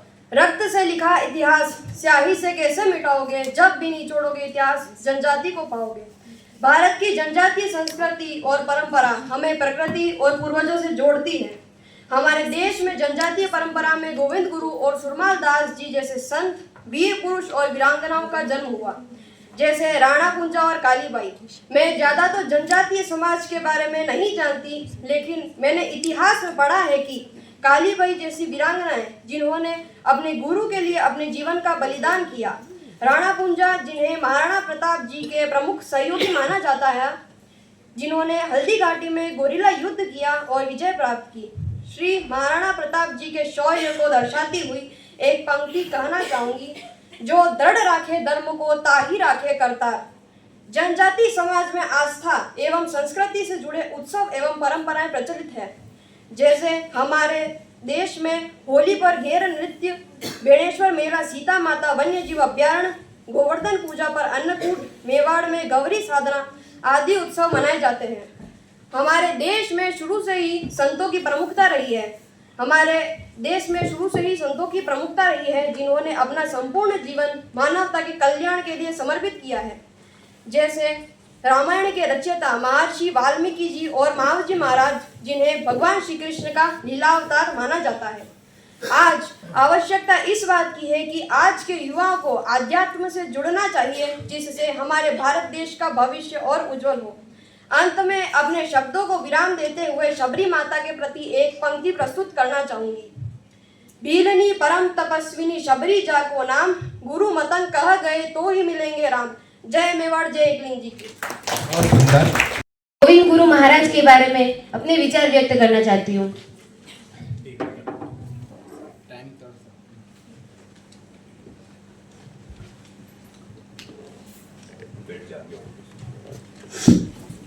गुरु गोविंद, जिन्हें गोविंद गिरी महाराज के नाम से भी जानते हैं, उनके लिए यह एक पुण्य तिथि होगी जो आज भी राजस्थान, गुजरात और मध्य प्रदेश के आदिवासी समुदायों में गीतों, प्रार्थनाओं, शुभकामनाओं और अभियानों में जीवित है। गुरु गोविंद का जन्म 20 दिसंबर 1858 को राजस्थान के डूंगरपुर जिले के बांसिया गांव के बंजारा परिवार में हुआ था। उनका प्रारंभिक जीवन बहुत ही कठिन परिस्थिति में बीता। उनको खेती और मजदूर के रूप में बहुत मजदूरी करनी पड़ी। उनके परिवार के सदस्य अकाल में मारे गए। तब से गुरु गोविंद महाराज ने आसपास रहने वाले कई ऐसे परिवारों की परिस्थिति को सामाजिक आर्थिक स्थितियों से जोड़ना शुरू किया जो ब्रिटिश शासन और अन्य कई रियासतें थी जिनसे यह चिन्हित थी। उन्होंने समाज सुधार कार्यक्रम शुरू किया जिसमें शराब का सेवन नहीं करना, अपराध से दूर रहना, सभी अंधविश्वासों से बचना, आजीविका पर अधिक ध्यान देना आदि। उन्होंने उच्च जातियों द्वारा महिलाओं, विशेष रूप से विधवाओं के प्रति किए जाने वाले अन्याय की आलोचना की। गोविंद गुरु को लगभग 1912 में गिरफ्तार कर लिया, लेकिन आदिवासी समुदाय में असंतोष के कारण जल्द रिहा करना पड़ा। 1883 में उन्होंने संप सभा तथा भगत आंदोलन चलाया, जिनका मुख्य उद्देश्य भील समुदाय में सामाजिक, धार्मिक और नैतिक सुधार लाना था। गोविंद गुरु ने पहला अधिवेशन 1903 में मानगढ़ पहाड़ी, जो राजस्थान व गुजरात की सीमा पर स्थित है, पर आयोजित किया गया, जिनके बाद यह हर साल अश्विन शुक्ल पूर्णिमा को होता है। गुरु गोविंद गिरी के नेतृत्व में भील आदिवासी जमींदारों के शोषण और अंग्रेजों के खिलाफ वेतन की मांग के लिए एकत्रित हुए। इस पहाड़ी पर जहां ब्रिटिश सेना ने पहाड़ियों को घेर लिया तथा एकत्रित हुए आदिवासी भील समुदाय के लोगों पर गोलियां चला दी, जिससे 1000 से 1500 आदिवासी शहीद हो गए, जिन्हें यह 17 नवंबर 1913 को मानगढ़ हत्याकांड या आदिवासियों का जलियांवाला बाग हत्याकांड कहा जाता है। मानगढ़ हत्याकांड के बाद गोविंद गुरु गिरफ्तार कर लिए गए तथा 10 साल जेल में रहे। 1919 में रिहा कर दिया गया। उनकी रिहाई एक शर्त के साथ हुई। उन्हें सतरामपुर, डूंगरपुर, बांसवाड़ा रियासतों में प्रवेश करने से प्रतिबंधित कर दिया गया। रिहाई के बाद गोविंद गुरु गुजरात के झालोद के पास कंबोई गांव में रहने लगे तथा उनका सामाजिक सुधार का काम जारी रखा। वहां उनका निधन 30 अक्टूबर 1971 को गुजरात के लिंबड़ी के पास कंबोई में हो गया। अंतिम दिनों में भी उन्होंने भील समुदाय के उत्थान और सामाजिक कुरीतियों के खिलाफ अपना काम जारी रखा। मैं भी उसी आदिवासी क्षेत्र से बिलोंग करती हूँ। धन्यवाद। जय जोहार, जय आदिवासी।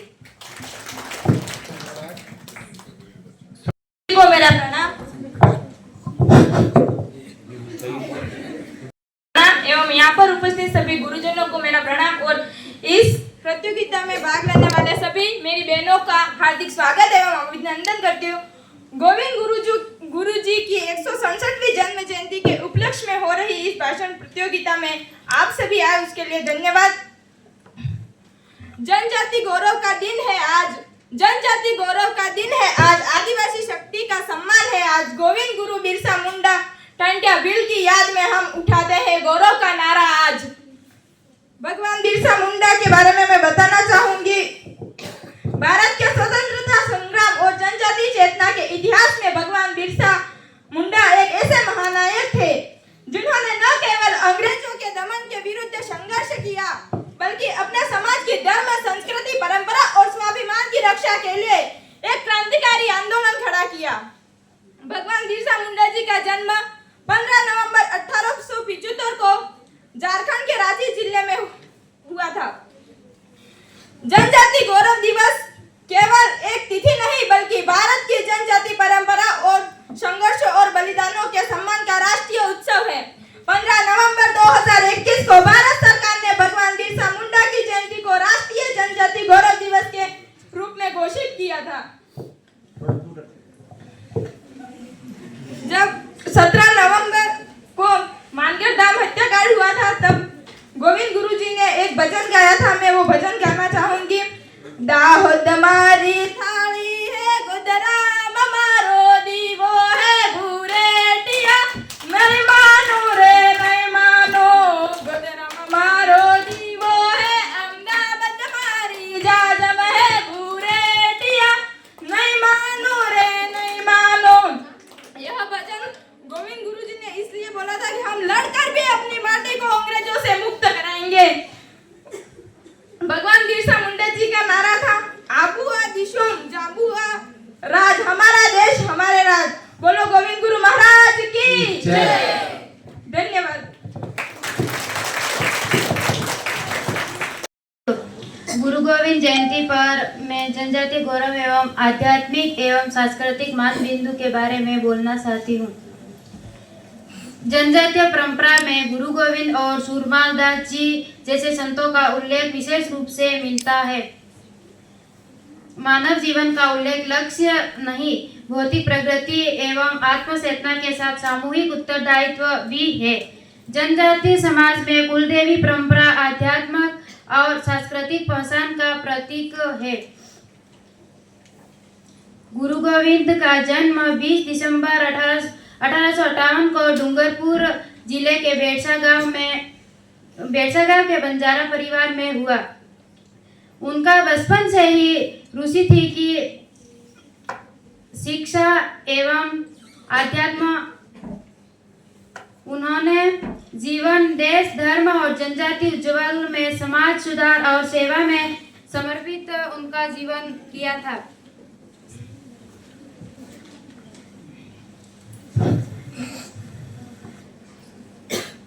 मावजी महाराज डूंगरपुर क्षेत्र के प्रसिद्ध संत थे, जिनका मेला माघ शुक्ल पंचमी को चावला डूंगरपुर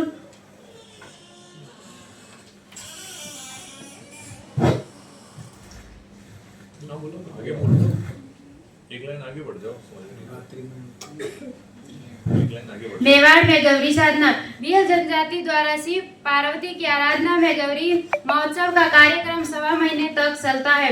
यह कार्यक्रम रक्षाबंधन के अगले दिन से ही प्रारंभ हो जाता है।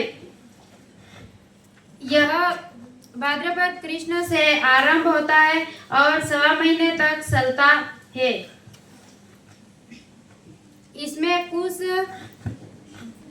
कुछ पात्र बुराई के भी होते हैं और कुछ पात्र अच्छाई के भी होते हैं।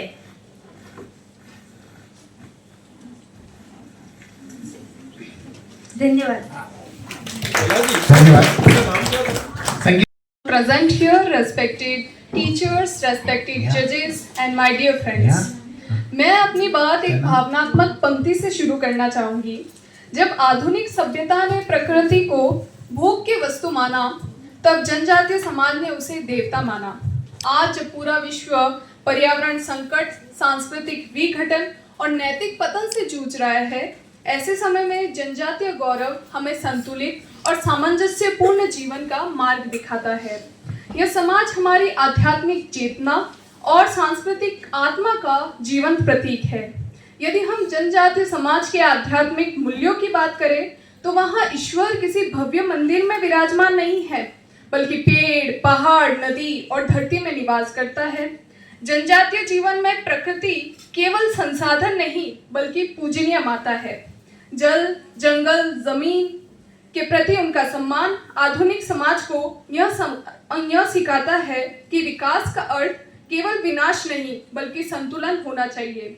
And as beautifully said, nature is not a resource to be exploited, it is a living entity to be respected। अब यदि हम उनके सांस्कृतिक मूल्यों की बात करें तो जनजातीय संस्कृति सामूहिकता की संस्कृति है। उनके लोक नृत्य केवल मनोरंजन नहीं बल्कि समाज को जोड़ने का कार्य करते हैं, माध्यम है। उनके लोकगीत इतिहास, परंपरा और ज्ञान का जीवन दस्तावेज है। वेशभूषा, चित्रकला और हस्तशिल्प उनकी पहचान ही नहीं बल्कि उनकी आत्मा की अभिव्यक्ति है। जनजातीय समाज में नारी को सम्मान और समानता प्राप्त है। यह समाज मैं में नहीं बल्कि हम में विश्वास करता है। And as we all know, indigenous culture teachers that progress without harmony is destruction. आज जहां आधुनिक समाज अधिकारों की बात करता है, वहीं जनजातीय समाज कर्तव्यों की बात करता है। आज आवश्यकता इस बात की है कि हम जनजातीय समाज को केवल अध्ययन का विषय नहीं माने बल्कि उनसे सीखने का प्रयास करें, उनकी संस्कृति को संरक्षण दें, उनके पहचान को सम्मान दें और उनके ज्ञान को भविष्य का मार्गदर्शक बनाएं। अंत में मैं यही कहना चाहूंगी कि जनजातीय गौरव केवल अतीत की विरासत नहीं है बल्कि यह भविष्य की आवश्यकता है। यदि हमें प्रकृति को बचाना है, संस्कृति को जीवित रखना है और मानवता को सुरक्षित रखना है तो हमें जनजातीय जीवन मूल्यों को अपनाना होगा। इन्हीं शब्दों के साथ मैं अपनी वाणी को विराम दूंगी। धन्यवाद। आभार। उसके बाद है Neha. With deep culture and spiritual roots and branch holding humanity and nature for hundreds of years. Good morning, respected teachers and my dear friends. I am Neha Wavla. To speak of tribes, we don't speak of past, but we recognize heartbeat of present and wisdom necessary for future. Spirituality and culture are two invisible threads that weave the fabric of tribal identity. Tribes are pride due to their rich culture, nature worship and Ayurvedic knowledge. We see the pride in the Warli painting of Maharashtra, rhythmic dole beats of Bastar tribe and in the medical knowledge of Bega tribe. Movies like Kantara are made to show the tradition and culture of tribal society. To give respect to these tribal society, India celebrates Janjatiya Gaurav Divas every year on 15 November. India officially recognized 705 tribal groups. Total tribal population is 10.45 crore, which constituted 8.6% of total population. Jal Jangal Jameen is the foundation of tribal culture life. Tribes are losing their language and identity. Tribes are being displaced because of development and mining. Government promises education and healthcare, but these do not reach to remote tribal areas. Tribal are geographically isolated and socially discriminated. True pride means respect and inclusion. It means that the tribal voice is heard in the parliament, that their children have equal access to modern opportunity without losing their cultural roots, and their land rights are protected. The lesson we learned from tribal societies: sustainable living, harmony with nature, valuing community, and respect traditional knowledge. At last, I want to say that when we honor the first people of our land, we honor the very root of humanity. Jai Hind, thank you. Bharat की पहचान जनजातियों का गौरव है। भारत की पहचान परंपराओं का संगम है, संस्कृति की शान। परंपराओं का संगम है, संस्कृति की शान। आध्यात्मिकता का दीप जले, ज्ञान बने समाज का काम। आध्यात्मिकता का दीप जले, ज्ञान बने समाज का काम। उठो बढ़ो जागो, हम रखे जनजाति परंपरा का मान। Good morning everyone, respected teachers and my dear friend. My name is Dakshita and today I am standing here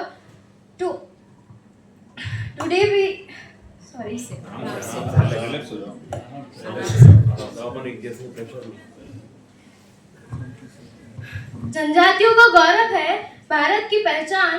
जनजातियों का गौरव है भारत की पहचान। परंपराओं का संगम है, संस्कृति की शान। परंपराओं का संगम है, संस्कृति की शान। आध्यात्मिकता का दीप जले ज्ञान बने समाज का काम, आध्यात्मिकता का दीप जले ज्ञान बने समाज का काम। उठो बढ़ो जागो, हम रखे जनजाति प्रजा का मान, हम रखे जनजाति प्रजा का मान। Good morning everyone, respected teachers and my dear friend. My name is Dakshita and today we gather here to honor a towering symbol of courage, sacrifice and cultural pride, Wagad ke Mahapurush Govind Guru Ji. On the theme Tribal Pride, Spiritual and Cultural Mind Point. Govind Guru Ji was not just a leader, he was a movement alive. A revolution that rose from forest, a revolution that rose from forest and echoed across the nation. At a time when injustice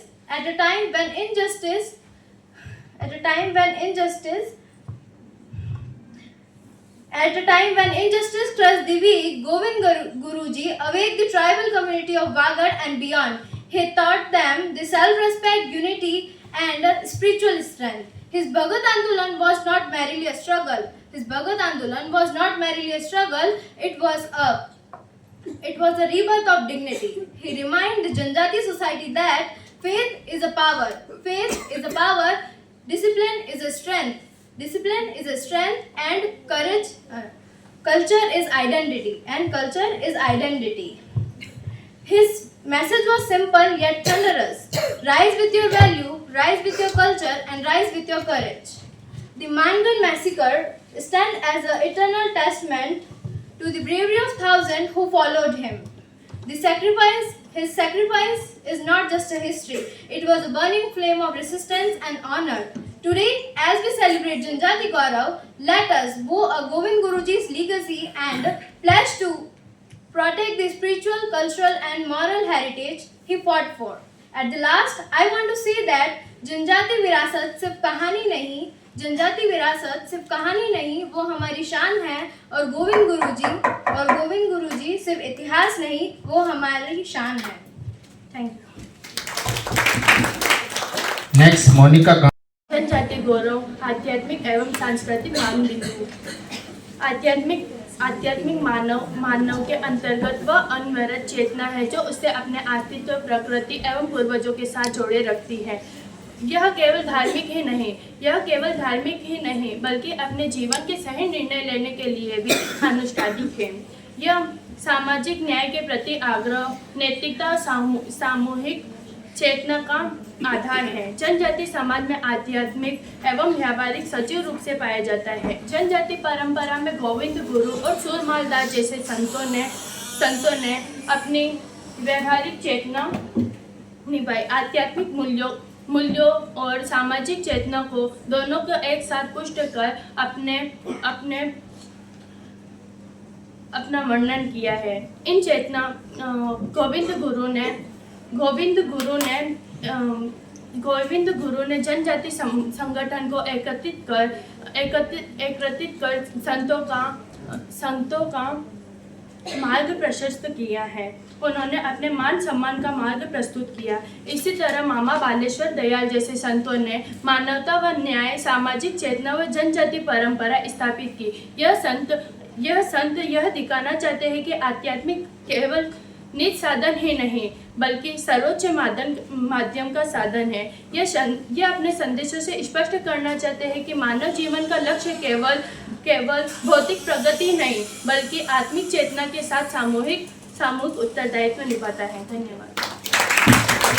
बहुत आभार। अंतिम प्रतिभागी है Meenakshi Rathore, BA part first semester. Bhagwati Saraswati को नमन। आदरणीय गुरुजन एवं शिक्षकगण, मेरे प्रिय साथियों, सादर नमस्कार। मैं आज आप सबके समक्ष जनजातीय गौरव के आध्यात्मिक एवं सांस्कृतिक मानबिंदु के संबंध में कुछ अपने विचार व्यक्त करना चाहती हूँ। भारत की पहचान उसकी विविधता में एकता है और इस विविधता की आत्मा उस जनजातीय समाज में बसती है। जनजातीय समाज केवल समाज का एक वर्ग नहीं बल्कि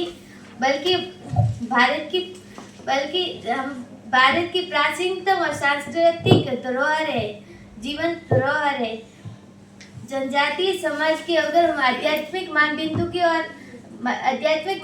की बात करें तो हम ये जानते हैं कि जनजातीय समाज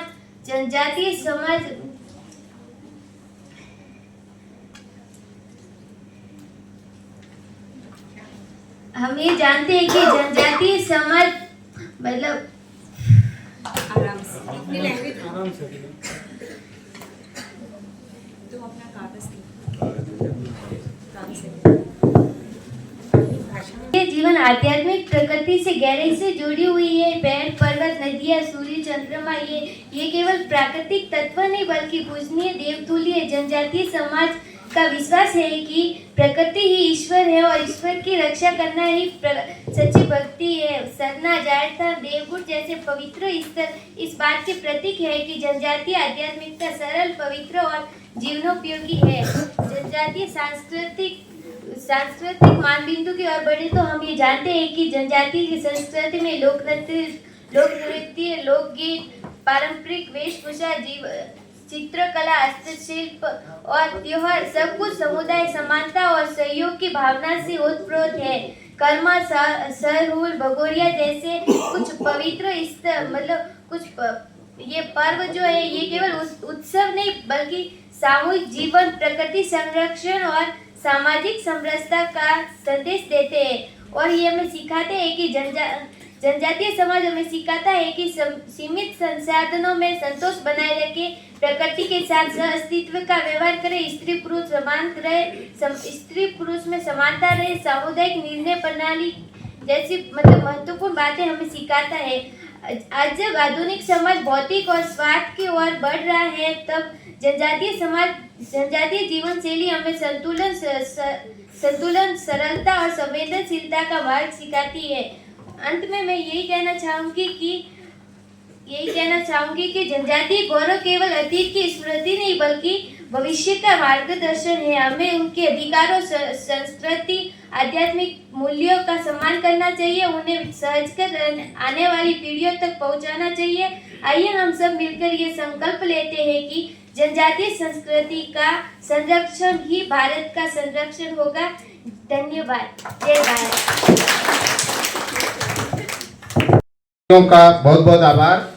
कुल 24 प्रतिभागियों ने इसमें भाग लिया। सभी श्रोताओं का भी आभार कि आपने पेशेंटली इसको सुना। अब इस विषय जनजातीय गौरव, आध्यात्मिक एवं सांस्कृतिक मानबिंदु पर समापन टिप्पणी के लिए मैं समिति के डॉक्टर सुनील जी खटीक को आमंत्रित करता हूं कि वो कंक्लूडिंग रिमार्क।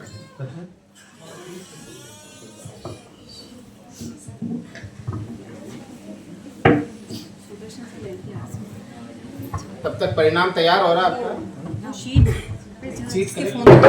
वैसे तो ज़्यादा बोलने को कुछ बचा नहीं है। जिस तरह का विषय आपने रखा है सारी चीज़ें स्पष्ट हो गई। अध्यात्म क्या है, संस्कृति क्या है और जनजातीय समाज में किस प्रकार के जीवन मूल्य होते हैं वो आप सबने बताया ही था। अध्यात्म पर तो यही है कि आप स्वयं को कितना जानते हैं, यहाँ अपने आप को परमात्मा के साथ कैसे एकाकार करते हैं। बहुत सारे फायदे हैं। एक ट्रेनिंग प्रोग्राम हमारे साथ हुआ था तो उन्होंने फिटनेस बताई थी बहुत प्रकार की। उसमें से एक फिटनेस बताई थी उन्होंने स्पिरिचुअल फिटनेस, आध्यात्मिक रूप से आप कितने फिट हैं। तो तब मेरे को समझ में नहीं आया कि आध्यात्मिक रूप से फिटनेस कैसे होती है। एक भजन चला था, फिल्म में आया था, शायद केदारनाथ में या किसी में आया था। क्या था वो? शिव समा रहे मुझ में और मैं शून्य हो रहा हूँ।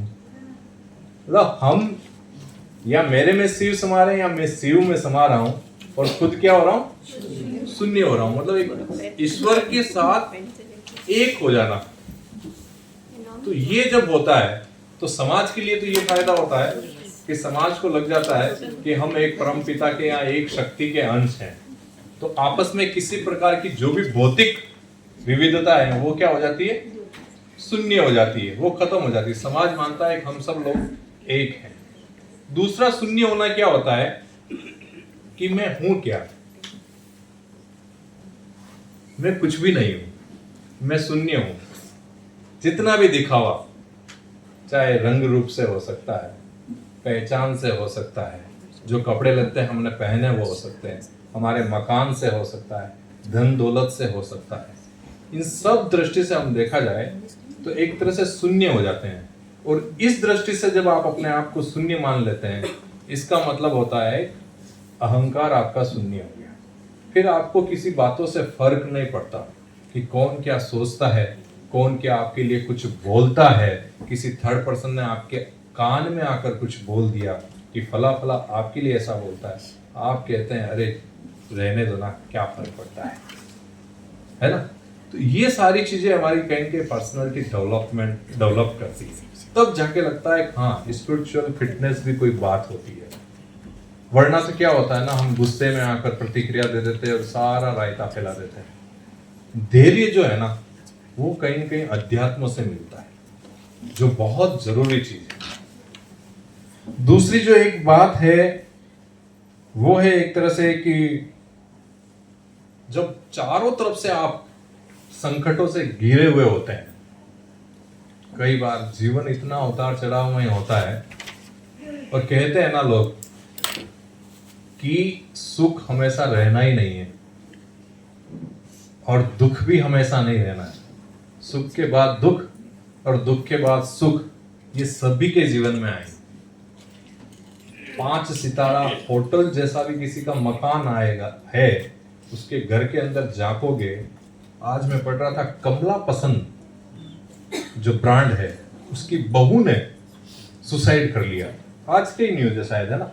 और उसने सुसाइड नोट में क्या लिखा, दिखावे के रिश्ते से ऐसा कुछ लिखा, प्रेम और आत्मीयता नहीं हो तो ऐसे रिश्ते क्या काम किया, और उसने सुसाइड, इतनी सी एक बात लिखी। तो ये बात तो तय है, जीवन में सिर्फ भौतिकता होना पर्याप्त नहीं है, आत्मीयता चाहिए, और ये आत्मीयता भी अध्यात्म से ही आएगी। तो जब संकटों से हम गिर जाते हैं, इस प्रकार का संकट हो, जब अवसाद में हो जाए, या और भी किसी प्रकार का संकट हो, चाहे फाइनेंशियल लॉस हो सकता है, या और भी किसी प्रकार का किसी ट्रैप में फंस जाए हम, किसी भी प्रकार का ट्रैप हो सकता है। ऐसे में जब हमारे को लगता है चारों तरफ अंधेरा हो गया है, दुनिया खत्म सी हो गई हमारे लिए, तब अगर कहीं से उम्मीद की किरण आती है, कहीं आशा बनती है, तो वो फिर परमपिता परमेश्वर की तरफ हम देखते हैं, उस शक्ति की तरफ देखते हैं कि ये मुझे बचाएगा। वो भी एक स्पिरिचुअल फिटनेस है वो, क्योंकि समय जब बीत जाता है, दिन बदल जाते हैं और ठीक दिन वापस भी आ जाते हैं, तब लगता है कि सब अच्छा ही अच्छा है। एक समय होता है जब लगता है चारों तरफ बुरा ही बुरा है, मेरा कोई नहीं, लेकिन समय को कैसे न कैसे उस समय को निकलने देना होता है, बहुत शांत मन से धैर्य से उस समय को फेस करना होता है। कोई ऐसा स्टेप नहीं उठाना होता है जिससे वाकई में तो कुछ नहीं होगा लेकिन हम कर देंगे बिगाड़ा। तब वहां पर जो सपोर्ट मिलता है वो अध्यात्म से मिलता है, वो आस्था से मिलता है। और इन सब के बीच में जो आपने जनजाति समाज को उससे जोड़ा, एक बच्ची ने बोला था कि पर्यावरण व नैतिक पतन आज के समय की सबसे बड़ी समस्या है। जया ने बोला, वाकई में आज के इस समस्या का समाधान भी आप देखेंगे तो पर्यावरण के विरुद्ध हम प्रकृति और विकास के समन्वय का किस प्रकार का मॉडल तैयार कर सकते हैं, वो भी हम जनजाति क्षेत्र में जाकर देख सकते हैं। हम बात करते हैं पुराने समय की, पहले शिक्षा नहीं थी, शिक्षा थी, कहाँ थी, पढ़ने कहाँ जाते थे, राम जी कहाँ पढ़ने गए, और गुरुकुल कहाँ था, जंगल में, जंगल उजाड़ना पड़ा क्या, फिर भी शिक्षा। और राम जी के जो सहपाठी थे वो कौन कौन थे, निषाद राज घू, निषाद राज कौन थे, जनजाति समाज के श्रृंगवेरपुर के राजा, और वो भी गुरुकुल में अध्ययन करते थे। जहां अयोध्या नरेश के पुत्र अध्ययन कर रहे हैं, वहीं श्रृंगवेरपुर के जंगल के जो जनजाति समाज के राजा वो भी उसी गुरुकुल में अध्ययन कर रहे हैं और जंगल में जाकर अध्ययन कर रहे हैं। जंगल को उजाड़ना नहीं पड़ रहा है, वहाँ अध्यात्म भी है, वहाँ पर्यावरण भी है, वहाँ पर विकास भी है। इस तरह का मॉडल हमारे को है, वो हम जनजाति समाज से और हमारी जो सनातन संस्कृति है उससे सीख सकते हैं। और किसी ने बोला था कि सनातन संस्कृति है वो जंगल से, मतलब क्या बोला था, जंगल से जंगल है, जंगल से जनजाति समाज और जनजाति समाज से हमारी सनातन संस्कृति है। ये बहुत बढ़िया वाक्य एक तरह से बोला। तो मुझे लगता है मेरी तरफ से बोलने का कुछ नहीं है, मैं उन्हीं चीज़ों को रिपीट कर रहा हूँ और आप सब लोगों ने बहुत अच्छा बोला। और जिस मंतव्य के साथ में ये योजना बनाई थी निश्चित रूप से वो सफल रहा है। और ये सफलता इसलिए रही कि आप लोगों ने बहुत ही सक्रियता से एक तरह से सहभागिता दिखाई है और बड़ी ऊर्जा के साथ भाग लिया है। आप सभी को जिन्होंने सहभागिता की है और जिन लोगों ने बहुत तन्मयता से बहुत धैर्यपूर्वक सुना है, उन सब का भी मैं धन्यवाद देता हूँ। बहुत बहुत आभार आपका। आपने विषय के आध्यात्मिक पहलू को विस्तार से बताया। अब मैं भारतीय ज्ञान परंपरा केंद्र की ओर से सभी प्रतिभागियों का, श्रोतागणों का, निर्णायक मंडल के सम्मानित सदस्यों का, सभी संकाय सदस्यों का आभार व्यक्त करता हूँ। बहुत शीघ्र आपके सामने परिणाम होगा। आप लोगों के बीच में आमंत्रित तो आप लोगों को किया है, तो आइएगा ज़रूर और अपने सजेशन दीजिएगा। आप लोगों ने आज बहुत अच्छा जो विषय था हमारा, उस विषय को केंद्र में रख कर के सभी प्रतिभागियों ने एक सराहनीय प्रयास किया है। उसके लिए तो मैं सभी को हार्दिक बधाई देता हूँ। और उससे भी ज़्यादा बधाई के पात्र श्रोतागण हैं, क्योंकि सुनने वाले लोग कम होते हैं। धैर्य के साथ में बच्चों ने सुना है। मैं केवल आपको जो भी बच्चे बोले हैं और जो आगे यहाँ से मोटिवेट होकर के और भी कई सारी प्रतियोगिताओं में जाकर के या ऐसे किसी भी मंच पर जाकर के बोलना चाहेंगे, थोड़ा सा मैं उनके लिए एक मार्गदर्शक के रूप में, हम भाषण प्रतियोगिता में भी जाते हैं और हम वाद विवाद प्रतियोगिता में भी जाते हैं। इन दोनों में अंतर है बेटा थोड़ा सा, वरना ये एक ही प्रतियोगिता हो जाती। ठीक है। दूसरी बात कि जब भाषण प्रतियोगिता हम करते हैं तो समय सीमा का हमें ध्यान रखना होता है।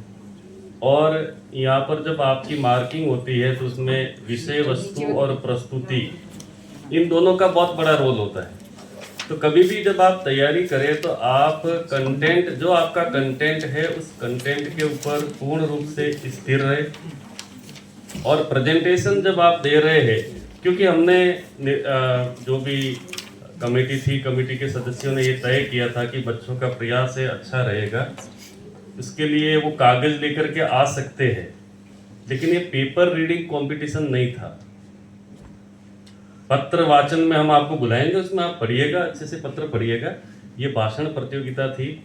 और आगे से आप थोड़ा सा ये ध्यान रखें कि केवल बिंदु लिख करके लाने चाहिए। जो आप लोग थोड़ा सा जो कम्युनिकेट नहीं कर पाए ना ढंग से, उसके पीछे की मूल वजह ये थी कि आप पूरा का पूरा या तो रट के आ रहे हैं या आप अब उसको कैसे प्रेजेंट करें।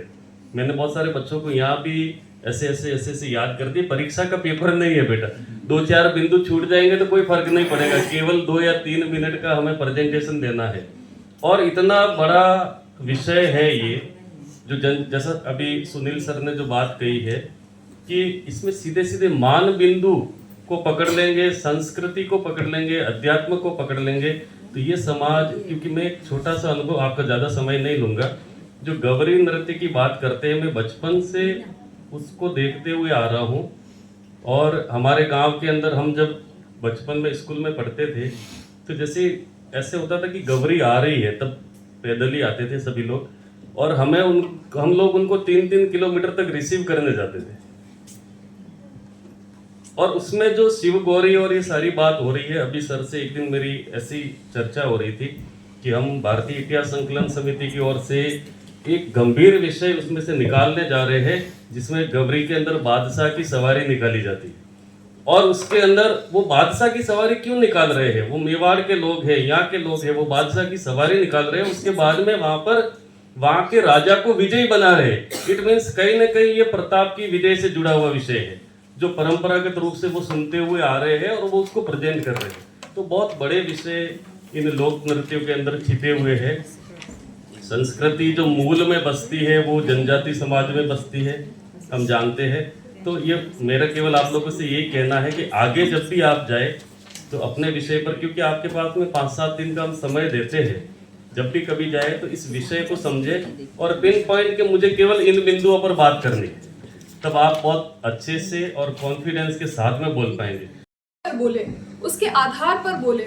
और जैसे कि जो विषय दिया गया है, ये जनजाति इस गौरव के, ये विषय अपने आप में बहुत विस्तारित है। तो आप ध्यान रखें इस बात का कि हम पिन पॉइंटेड बात करें। कार्यक्रम कैसा था? कार्यक्रम अच्छा था कि सभी ने मतलब सहभागिता अपनी निभाई। और मुझे इस बात की बहुत खुशी है कि मेरे जूनियर्स, मैं वैसे 5th सेमेस्टर से हूँ और मेरे जो जूनियर्स हैं वो यहाँ पे पार्टिसिपेशन बहुत ज़्यादा उनका रहा है। तो मैं अपने जूनियर से बहुत खुश हूँ। इसी तरह से आगे मौके आते रहेंगे और अगर आप पार्टिसिपेट करते रहेंगे तो 3rd ईयर में आप देखेंगे कि आप में भी एक अच्छा कॉन्फिडेंस, नॉलेज का लेवल बढ़ेगा। और कोई? मैं चाहता हूँ, बच्ची ने गीत सुनाया था एक बार हाँ वापस गीत आ जाओ इधर आओ। खुद मारी थाली है गुदराम मारो दीवो है बुरेटिया, नहीं मानो रे नहीं मानो। आप सब भी गाना मेरे साथ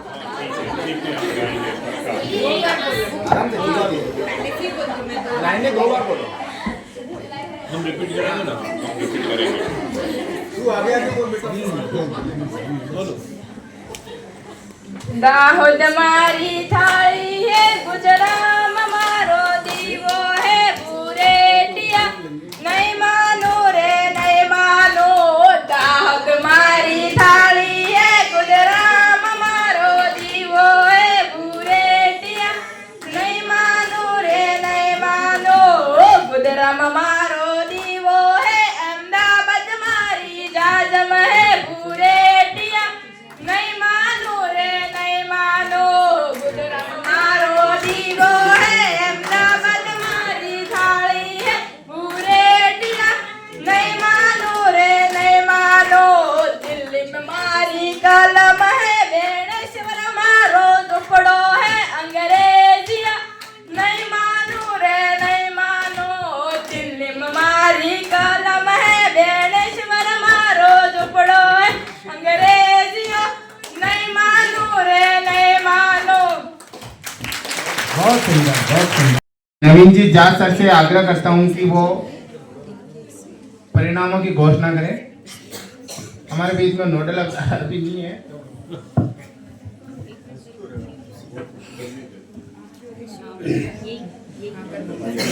बहुत सुंदर प्रस्तुतियां बालिकाओं की थी और यह संख्या बहुत उत्साहित करती है हमें। हम आगामी दिनों में और भी अच्छे कार्यक्रम करेंगे यदि हमारी सभी समिति सदस्यों का सहयोग रहा तो। बहुत बहुत बधाई आप सबको। बहुत सारी आप चीज़ें आपने आज सीखी होंगी, कुछ चीज़ें हमें भी नहीं पता थी जो हमें बहुत अच्छी लगी। तो परिणाम भी अब सामने है। परिणाम में ऊपर नीचे तो होता ही है, ये तो आप जानते ही हैं। तो हम सबसे पहले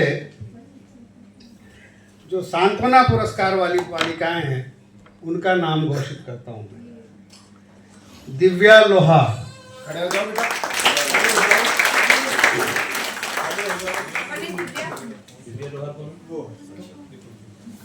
हीना खटीक,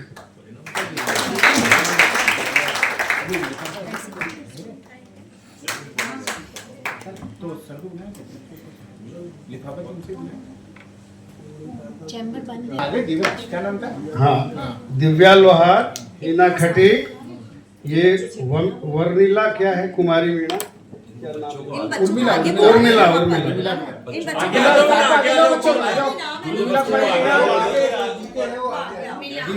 बाद में मिला लेंगे, जब देंगे तब लास्ट में एक साथ कर लेंगे फिर। चलिए। वीना कटारा, उर्मिला के बाद वीना कटारा। सांत्वना वाले जिनके नाम ले रहे हैं वो यहाँ पर मंच पर आ जाओ। और नेहा वनवाला। ये 5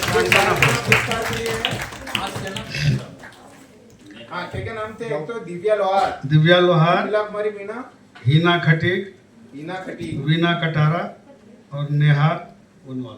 आ जाओ पांचों को लिफाफा भी दे दो, ऊपर आ जाओ ऊपर। अब एक साथ ही फोटो खिंचा ले। हाँ तो इनको रोक एक बार, ये तो पहले दे दो। सांत्वना पुरस्कार सब फिर आप दो सभी दो 5 है सर, अपने मेंबर भी तो हैं। वो बिंदु मैडम आप लोग बिंदु मैडम एक एक बच्चे को तो दिव्या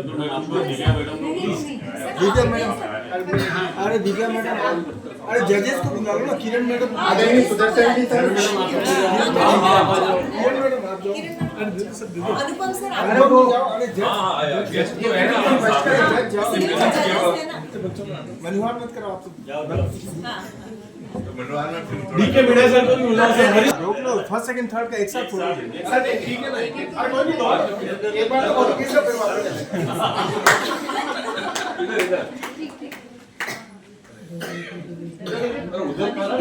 किरण मैडम जाओ ना, आगे जाओ ना, आप तो जजेस जाएंगे।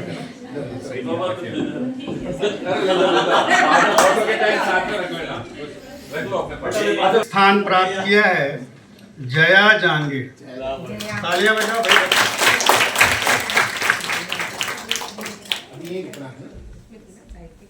इनका फोटो ले लेना, फोटो ले लेना। हाँ समझदारी से उसके बाद तीनों साथ में रहे।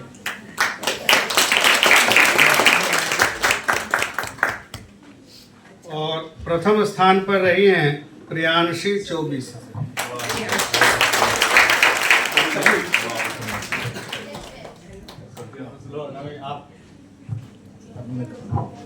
बुलुटिया को नहीं मानने वाले को सांत्वना मिलना चाहिए। हाँ उसको आप मजाक। सभी विजेता प्रतिभागी सांत्वना प्रथम द्वितीय और तृतीय वाले मंच पर आ जाए। सांत्वना वाले तृतीय द्वितीय और प्रथम पुरस्कार वाले मंच पर आ जाए। हालांकि आपको लिफाफे मिल चुके हैं, लेकिन आओ ऊपर आओ। 5 और 3 8 और निर्णायक मंडल के सम्मानित सदस्य आ जाओ।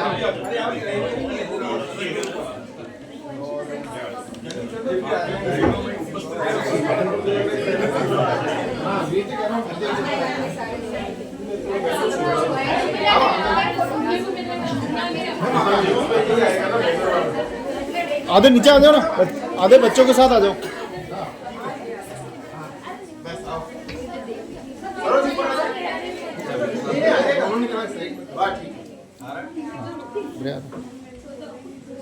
मैडम अभी फैकल्टी बच्चों प्रहलाद जी अभी आ जाओ, आ जाओ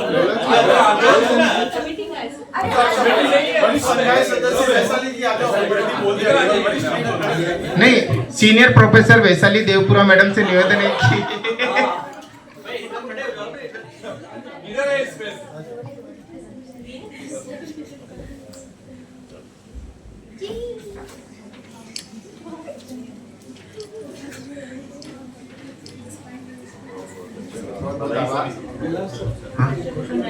जलपान की है। जो भी विजेता रही हैं उन्हें प्रमाण पत्र भी दिए जाएंगे और प्रतिभागियों को भी देंगे। आगामी किसी कार्यक्रम में हम पीछे हमने एक प्रश्नोत्तरी करवाई थी, उसके भी विजेताओं के नाम है और आज वालों सबको प्रमाण पत्र सर्टिफिकेट मिलेंगे। अगले कार्यक्रम एक बड़ा प्रोग्राम होगा जिसमें मुख्य अतिथि भी आएंगे और उनके द्वारा ही आपको प्रमाण पत्र दिया। वागड़ के पूज्य संत गोविंद गुरु महाराज जी की जयंती थी। इस अवसर पर मीरा कन्या महाविद्यालय के भारतीय ज्ञान परंपरा केंद्र की तरफ से भाषण प्रतियोगिता का आयोजन किया गया और लगभग 40 से ज़्यादा बच्चों ने इसमें रजिस्ट्रेशन किया था और उन्होंने अपने भाषण में बहुत सारे ऐसे अनछुए पहलुओं को स्पर्श करते हुए अपनी बात को रखा और उन्होंने बताया कि किस प्रकार से जनजातीय संस्कृति वन में निवास करती है और प्रकृति और पर्यावरण के साथ समन्वय के साथ में एक नैतिक जीवन के साथ में किस प्रकार से एक समाज के लिए प्रेरणा बन सकती है।